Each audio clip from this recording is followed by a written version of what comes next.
जय Bhim. Equality and justice Patiala channel में आपका स्वागत है। इंजीनियर हरदीप सिंह चुंबर की टीम की ओर से विनम्र निवेदन, कृपया पूरा वीडियो देखें, लाइक करें। एक इंसान जब कुर्सी पर बैठकर न्याय नहीं करता, चाहे वो वेशभूषा से किसी भी धर्म का होने का दिखावा करे, वो किसी भी धर्म का अनुयायी नहीं हो सकता। Through Dr. Ambedkar's Hindu Code Bill, Indian ladies received many rights like equality, the right to study and the right to development. जय भीम साथियों, equality and justice Patiala YouTube channel पर आपका स्वागत है जी। मैं इंजीनियर हरदीप सिंह चुंबर और साथी आज हम स्वर्गीय श्रीमान शेर सिंह जी पचांडा कला को उनकी 23वें श्रद्धांजलि दिवस पर उनकी कुछ यादों और उनकी जीवन भर की सेवाएं पर बात करेंगे। प्लीज आप चैनल को लाइक, शेयर और सब्सक्राइब करते रहें। जय भीम साथियों, आज की वीडियो के बारे में आपको चुंबर साहब ने बता ही दिया है। आज हम स्वर्गीय श्रीमान शेर सिंह जी, जो एक निष्ठावान जनसेवक थे, उनकी 23वीं पुण्यतिथि पर श्रद्धांजलि देते हुए उनको नमन करते हैं। एडवोकेट श्री कपिल चौधरी, मुजफ्फरनगर, उत्तर प्रदेश, उन्हें याद करते हुए कहते हैं। आज हमारे पूज्य पिताजी स्वर्गीय श्री शेर सिंह जी की 23वीं पुण्यतिथि है। 15 दिसंबर 2002 को वो हमें छोड़कर परलोक सिधार गए थे। वो एक अत्यंत ईमानदार, लगनशील, निर्भीक, जुझारू, देशभक्त इंसान थे। देशभक्ति के जज्बे को लेकर वे भारतीय सेना में भर्ती हुए, किंतु परिवार के दायित्व और हमारे दादाजी की बीमारी के कारण सेना की नौकरी छोड़ने को विवश होना पड़ा। उनमें गरीब, कमजोर और बेसहारा लोगों की सेवा की भावना कूट कूट कर भरी थी। वे कभी भी अमीर लोगों से प्रभावित नहीं होते थे, बल्कि गरीब, कमजोरों की पीड़ा से विचलित हो जाते थे। उनकी सेवा के लिए तत्पर रहते थे। उन्होंने ग्राम प्रधान और इलाके के सरपंच पद पर रहकर गांव व इलाके के सभी गरीब कमजोर लोगों की निस्वार्थ सेवा की। उनके लिए न्याय की लड़ाई लड़ी और विशेष बात यह थी कि अपने रहते उन पर कभी जुल्म नहीं होने दिया। समाज सेवा की प्रबल भावना लिए उन्होंने 1962 में प्रजा सोशलिस्ट पार्टी के टिकट पर मोरना सीट से विधानसभा सदस्य पद के लिए चुनाव भी लड़ा, लेकिन सफलता नहीं मिली। फिर भी उन्होंने अपनी दृढ़ इच्छा शक्ति और हौसले के बल पर जीवन पर्यंत बिना किसी पद पर रहते हुए गरीब, कमजोर, असहाय लोगों सेवा करते रहे। हमारा परिवार उनकी प्रेरणा से सामाजिक कार्यों में अग्रणी है। हम सब अपनी ओर से उन्हें हृदय की गहराई से अश्रुपूर्ण श्रद्धांजलि अर्पित करते हैं, कोटि कोटि नमन करते हैं। आज हम एक ऐसे शख्स की कहानी में उतरेंगे जिनका नाम शायद सुर्खियों में न रहा हो, लेकिन जिनकी जिंदगी सेवा और ईमानदारी की एक सच्ची मिसाल है। चलिए जानते हैं श्री शेर सिंह की कहानी। तो आज का दिन 15 दिसंबर बहुत खास है। आज हम उनकी विरासत को याद कर रहे हैं। तो चलिए उनके जीवन के पन्नों को पलटते हैं और समझने की कोशिश करते हैं कि श्री शेर सिंह आखिर थे कौन। देखिए, ईमानदार, लगनशील, निडर और देशभक्त, ये सिर्फ कुछ भारी भरकम शब्द नहीं है, बल्कि ये वो बुनियाद थी जिस पर श्री शेर सिंह की पूरी शख्सियत खड़ी थी। आइए देखते हैं कैसे। उनके जीवन की कहानी का जो पहला अध्याय है वो शुरू होता है देश के नाम से। एक ऐसा जज्बा जो शायद उनके खून में ही दौड़ता था। सोचिए, उस कम उम्र में जब ज्यादातर लोग अपने करियर के बारे में सोच रहे होते हैं, शेर सिंह का दिल सिर्फ देश के लिए धड़क रहा था, और यही धड़कन उन्हें खींचकर भारतीय सेना की वर्दी तक ले आई।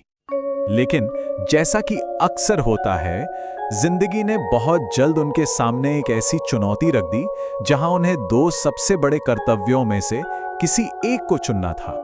और यहां जिंदगी उन्हें एक दोराहे पर ले आई। एक तरफ देश की सेवा का रास्ता था, तो दूसरी तरफ घर की जिम्मेदारियां पुकार रही थी। उन्होंने परिवार को चुना। ये एक ऐसा फैसला था जिसने भले ही उनकी वर्दी उतरवा दी, पर उनके अंदर का सेवा का जज्बा खत्म नहीं होने दिया। तो सेना छोड़ने के बाद भी सेवा का वो जज्बा बिल्कुल कम नहीं हुआ। बस उन्होंने अपना मैदान बदल लिया, देश की सरहदों से अपने गांव की गलियों तक। यही उनका मूल मंत्र था। उनका उसूल बिल्कुल साफ था। वो अमीरों से नहीं, बल्कि गरीबों की तकलीफ से हिल जाते थे। उनके लिए किसी इंसान का दर्द किसी भी पद या पैसे से कहीं ज्यादा अहमियत रखता था। और जब उन्हें ग्राम प्रधान और सरपंच बनने का मौका मिला, तो वो पद उनके लिए कोई कुर्सी नहीं, बल्कि एक जिम्मेदारी थी। वो सिर्फ फैसले नहीं सुनाते थे, बल्कि हर कमजोर इंसान की ढाल बनकर खड़े रहते थे। ये पक्का करते थे कि उनके होते हुए किसी के साथ अन्याय ना हो। अब अपनी सेवा का जो दायरा था, उसे और बड़ा करने के लिए उन्होंने राजनीति में भी कदम रखने का फैसला किया। बात है साल 1962 की। ये वो दौर था जब देश एक नए मोड़ पर था, और शेर सिंह ने सोचा कि इस बदलाव का हिस्सा बनने के लिए उन्हें एक बड़े मंच की जरूरत है। तो उन्होंने प्रजा सोशलिस्ट पार्टी के टिकट पर चुनाव लड़ा। ये सिर्फ एक पॉलिटिकल मूव नहीं था, बल्कि अपनी आवाज को गांव की पंचायत से निकालकर पूरी विधानसभा तक पहुंचाने की एक कोशिश थी। पर नतीजा उनके पक्ष में नहीं रहा। वो चुनाव हार गए। लेकिन असल कहानी इस हार में नहीं, बल्कि हार के बाद उनके रवैये में है। इस हार ने दुनिया को दिखाया कि शेर सिंह की सेवा किसी पद की मोहताज नहीं है। तो फिर सवाल ये उठता है कि उनकी असली विरासत क्या है? उनकी विरासत किसी पद या जीत में नहीं, बल्कि उनकी कभी न रुकने वाले कामों में है। ये एक लाइन उनके पूरे जीवन का निचोड़ है। उन्होंने ये साबित कर दिया कि सेवा करने के लिए आपको किसी पद की नहीं, बल्कि पक्की इच्छा शक्ति और हौसले की जरूरत होती है। तो उनकी विरासत को हम दो हिस्सों में देख सकते हैं। पहला, उनका खुद का जीवन, जो उन्होंने आखिरी सांस तक दूसरों के लिए जिया, और दूसरा, वो प्रेरणा जो वो अपने परिवार के लिए छोड़ गए, जो आज भी उनके दिखाए रास्ते पर चल रहा है। तो शेर सिंह की ये कहानी आखिर में हमें एक बहुत बड़े सवाल पे लाकर खड़ा करती है। किसी भी इंसान की असली विरासत का पैमाना क्या है? क्या वो पद है, पैसा है, जीत है, या फिर वो निस्वार्थ सेवा और प्रेरणा है जो आने वाली पीढ़ियों को भी रास्ता दिखाती रहे?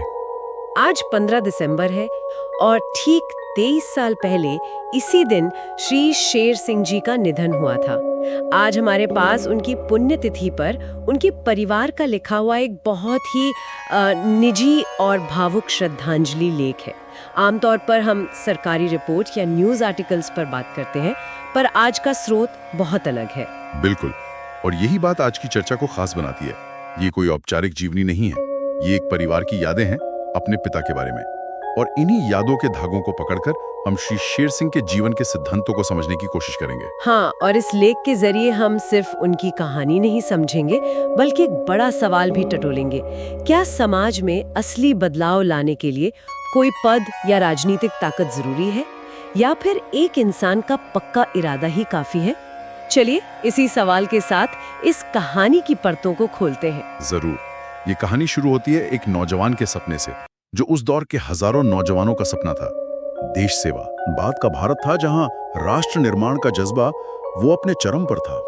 उस पीढ़ी के लिए सेना सिर्फ एक नौकरी नहीं थी, बल्कि देश को अपने पैरों पर खड़ा करने में सीधे तौर पर हिस्सा लेने का सबसे बड़ा और सम्मानजनक जरिया थी। उनका ये फैसला उस पूरे दौर की भावना को दिखाता है। लेकिन यहीं पर कहानी में एक बहुत ही मानवीय और शायद मुश्किल मोड़ आता है। उन्हें सेना की वो नौकरी छोड़नी पड़ी। लेख में साफ लिखा है कि दादाजी की बीमारी और परिवार की जिम्मेदारियों की वजह से उन्हें ऐसा करना पड़ा। और ये वो बिंदु है जहां हमें रुककर सोचना चाहिए।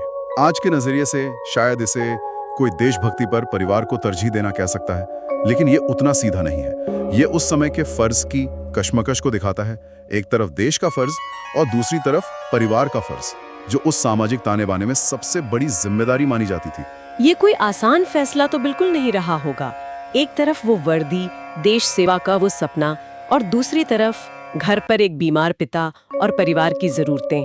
उस वक्त के समाज में इस फैसले को कैसे देखा जाता होगा? ये एक दिलचस्प सवाल है। मुझे लगता है कि उनका सेना छोड़ने का फैसला देशभक्ति की कमी के तौर पर नहीं देखा जाना चाहिए, बल्कि एक जिम्मेदारी से दूसरी, उस वक्त की ज्यादा जरूरी जिम्मेदारी की तरफ बढ़ने के तौर पर देखा जाना चाहिए। उनके लिए शायद कर्तव्य की परिभाषा ही बदल गई थी। वर्दी वाला कर्तव्य पीछे रह गया और परिवार और समाज का कर्तव्य ज्यादा बड़ा हो गया था। उन्होंने एक वर्दी उतारी, लेकिन सेवा की जिम्मेदारी कभी नहीं उतारी, और यही भावना उनके आगे के पूरा जीवन का आधार बनी। तो उन्होंने सेना छोड़ दी, लेकिन सेवा का जज्बा नहीं छोड़ा। तो ये जज्बा उन्हें कहाँ ले गया? गांव वापस? हाँ, वो गांव लौटे और वहां उन्होंने एक नई भूमिका अपनाई, और इस भूमिका का सार लेख के एक लाइन में छिपा है जो मुझे बहुत असरदार लगी। लिखा है, वे कभी भी अमीर लोगों से प्रभावित नहीं होते थे, बल्कि गरीब कमजोरों की पीड़ा से विचलित हो जाते थे। ये विचलित हो जाना या बेचैन हो उठना, ये सिर्फ हमदर्दी से कहीं ज्यादा गहरी बात है। इसका मतलब है कि किसी और का दर्द देखकर आपको चैन न मिले। ये सिर्फ एक अच्छी लाइन है, या इसमें उनके काम करने के तरीके का कोई गहरा राज छिपा है? इसमें उनके पूरे सामाजिक जीवन का डीएनए छिपा है। देखिए, अमीर या ताकतवर लोगों से प्रभावित होना बहुत आसान है, लेकिन उनका झुकाव सत्ता की तरफ नहीं, बल्कि जरूरत की तरफ था। विचलित हो जाना दिखाता है कि वो सिर्फ एक बाहरी ऑब्जर्वर नहीं थे, वो लोगों के दुख दर्द को महसूस करते थे। और जब आप ऐसा महसूस करते हैं, तो आप सिर्फ दान या मदद नहीं करते, आप उस समस्या की जड़ पर चोट करने की कोशिश करते हैं। और शायद इसीलिए लेख में आगे कहा गया है कि उनमें सेवा की भावना कूट-कूट कर भरी थी। ये कोई राजनीतिक जरूरत नहीं थी, बल्कि उनके स्वभाव का हिस्सा था। उन्होंने ग्राम प्रधान और इलाके के सरपंच के तौर पर काम किया, पर जब मैं ये पढ़ रही थी तो एक लाइन पर मेरी नजर अटक गई। और विशेष बात यह थी कि अपने रहते उन पर कभी जुल्म नहीं होने दिया। ये सिर्फ सेवा करने से बहुत आगे की बात है, ये तो एक तरह से लोगों के लिए ढाल बन जाने जैसा है। बिल्कुल सही पकड़ा आपने। ये जमीनी स्तर के नेतृत्व का सबसे सटीक उदाहरण है। वो सिर्फ एक प्रशासक नहीं थे, वो एक संरक्षक थे। उस दौर में खासकर ग्रामीण इलाकों में ताकतवर लोगों का कमजोरों पर जुल्म करना अहम बात थी। ऐसे में एक ऐसा नेता जिसके बारे में ये कहा जाए कि उसके होते हुए जुल्म नहीं हो सकता, ये बहुत बड़ी बात है। ये तो एक तरह से समानांतर न्याय व्यवस्था चलाने जैसा लगता है। इसका क्या मतलब था उस जमाने में? क्या सरकारी तंत्र पे भरोसा नहीं था? इसे आप इस तरह देख सकते हैं कि वो सिस्टम के खालीपन को भर रहे थे। एक सच्चा लीडर वो होता है जिसके रहते हुए लोग खुद को सुरक्षित महसूस करें। ये सुरक्षा सिर्फ कानून या पुलिस से नहीं आती, ये उस व्यक्ति के किरदार, उसकी हिम्मत और उसके इरादों से आती है। इसका मतलब था कि उनका प्रभाव ऐसा था कि जुल्म करने वाला भी उनसे उलझने से पहले 10 बार सोचता था। ये पद से मिली ताकत नहीं थी, ये उनके चरित्र से कमाई गई इज्जत और खौफ का मिलाजुला रूप था। तो गांव में तो वो एक ढाल की तरह काम कर रहे थे, लेकिन क्या उन्होंने कभी इस प्रभाव को एक बड़े राजनीतिक मंच पर ले जाने की सोची, ताकि वो और बड़े स्तर पर बदलाव ला सकें? हाँ, और यहीं से कहानी एक नए और बहुत दिलचस्प मोड़ पर पहुंचती है। उनकी सेवा की भावना उन्हें राजनीति के बड़े मैदान में ले आई। लेख बताता है कि 1962 में उन्होंने विधानसभा का चुनाव भी लड़ा था। 1962 का चुनाव, ये वो दौर था जब देश की राजनीति एक शक्ल ले रही थी। बिल्कुल, और उनका पार्टी का चुनाव भी दिलचस्प है। लेख के मुताबिक उन्होंने प्रजा सोशलिस्ट पार्टी के टिकट पर मोराना सीट से चुनाव लड़ा। ये उस वक्त की एक अहम पार्टी थी। प्रजा सोशलिस्ट पार्टी, आज की पीढ़ी ने शायद इसका नाम भी न सुना हो। इस पार्टी को चुनना उनके बारे में क्या बताता है? ये उनके राजनीतिक झुकाव को साफ करता है। प्रजा सोशलिस्ट पार्टी उस वक्त कांग्रेस के खिलाफ एक बड़ी समाजवादी आवाज थी, जो जयप्रकाश नारायण और राम मनोहर लोहिया जैसे नेताओं की विचारधारा पर चलती थी। ये पार्टी जमीनी नेताओं, किसानों और मजदूरों की बात करती थी। तो इस पार्टी को चुनना ये दिखाता है कि उनकी विचारधारा सिर्फ सेवा तक सीमित नहीं थी, बल्कि एक खास तरह की राजनीतिक सोच से भी जुड़ी थी, जो सत्ता के केंद्रीकरण के खिलाफ थी और आम आदमी को ताकत देने की बात करती थी। तो उन्होंने एक बड़ी छलांग लगाने की कोशिश की, गांव के सरपंच से विधानसभा तक का सफर। लेकिन लेख कहता है कि उन्हें इस चुनाव में कामयाबी नहीं मिली, वो हार गए। और यहीं पर, इसी हार में, उनकी कहानी का सबसे मजबूत और प्रेरणा देने वाला पहलू सामने आता है। अक्सर क्या होता है, चुनावी हार के बाद लोग या तो निराश हो जाते हैं, या पार्टी बदल लेते हैं, या फिर खामोश बैठ जाते हैं। हार हौसला तोड़ देती है। लेकिन उनके साथ ऐसा नहीं हुआ, और मुझे लगता है कि यही वो बात है जो उन्हें एक आम राजनेता से अलग करती है। आपने बिल्कुल सही कहा, यह हार उनके लिए एक तरह की परीक्षा थी। लेख की ये लाइनें उनके किरदार की असली ताकत को दिखाती हैं। फिर भी उन्होंने अपनी दृढ़ इच्छा शक्ति और हौसले के बल पर जीवन पर्यंत बिना किसी पद पर रहते हुए गरीब, कमजोर, असहाय लोगों की सेवा की। बिना किसी पद पर रहते हुए, ये 3 शब्द इस पूरी कहानी का सार है। इसका मतलब है कि उनकी सेवा किसी कुर्सी की मोहताज नहीं थी। चुनाव जीतते तो शायद विधायक बनकर सेवा करते, लेकिन हार गए तो एक आम नागरिक बनकर उसे जारी रखा। मकसद नहीं बदला, बस उस तक पहुंचने का औपचारिक रास्ता बंद हो गया। इसे दूसरे नजरिए से देखें तो इस हार ने ये हमेशा के लिए साफ कर दिया कि उनका मकसद पद पाना था ही नहीं। अगर होता तो वो हार के बाद चुप हो जाते। इस हार ने उनकी नीयत को और भी ज्यादा पाक साफ तरीके से दुनिया के सामने रख दिया। ये साबित हो गया कि वो एक राजनेता नहीं, बल्कि एक जनसेवक थे, जिनका काम किसी चुनाव के नतीजे पर निर्भर नहीं था। वो अपनी आखिरी सांस तक वही करते रहे जिसके लिए उन्होंने सेना की नौकरी छोड़ी थी, लोगों की सेवा। तो इस सब का क्या मतलब निकलता है? अगर उन्होंने कोई बड़ा चुनाव नहीं जीता, कोई बड़ा पद हासिल नहीं किया, तो उनकी विरासत क्या है? क्या सिर्फ कुछ लोगों की यादें? ये एक बहुत जरूरी सवाल है। हमारी दुनिया में विरासत को अक्सर बड़ी बड़ी इमारतों, योजनाओं या मूर्तियों से नापा जाता है, लेकिन इस लेख का अंत हमें विरासत का एक अलग ही मतलब समझाता है। और वो क्या है? लेख खत्म होता है इस लाइन के साथ, हमारा परिवार उनकी प्रेरणा से सामाजिक कार्यों में अग्रणी है। उनकी विरासत कोई बेजान चीज नहीं है, बल्कि एक जीती जागती परंपरा है। उनका काम रुका नहीं, वो उनके परिवार के जरिए आज भी चल रहा है। मतलब उनकी विरासत, उनके मूल्य हैं जो एक पीढ़ी से दूसरी पीढ़ी तक पहुंचे। बिल्कुल, ये एक ऐसी विरासत है जिसे समय मिटा नहीं सकता। और जिस तरह से श्रद्धांजलि लिखी गई है, उसमें अश्रुपूर्ण श्रद्धांजलि और कोटि कोटि नमन जैसे शब्दों का इस्तेमाल हुआ है। वो ये बताता है कि उनका असर कितना निजी और गहरा था। ये सिर्फ एक सामाजिक नेता को याद करना नहीं है, ये एक पिता, एक प्रेरणा को याद करना है, जिसके सिद्धांत आज भी उनके बच्चों की जिंदगी को रास्ता दिखा रहे हैं। उन्होंने सिर्फ समाज की सेवा नहीं की, बल्कि अपने परिवार के लिए भी एक मजबूत नैतिक नींव रखी। तो आज हमने श्री शेर सिंह के जीवन के कई पहलुओं को समझा। एक देशभक्त सैनिक जिसे परिवार के फर्ज के लिए लौटना पड़ा, एक जमीनी नेता जो कमजोरों के लिए ढाल बन गया, और एक ऐसा इंसान जिसकी सेवा की भावना एक चुनावी हार से टूटी नहीं बल्कि और मजबूत हो गई। उन्होंने एक ऐसी जिंदगी जी जो इस बात का सबूत है कि समाज पर गहरा असर डालने के लिए हमेशा किसी बड़े पद या ओहदे की जरूरत नहीं होती। उनका जीवन खुद में एक संदेश है। और ये लेख हमें उसी सवाल पर वापस ले आता है जिससे हमने शुरुआत की थी। हाँ, और ये हमें एक बहुत जरूरी मुद्दे पर सोचने के लिए छोड़ जाता है।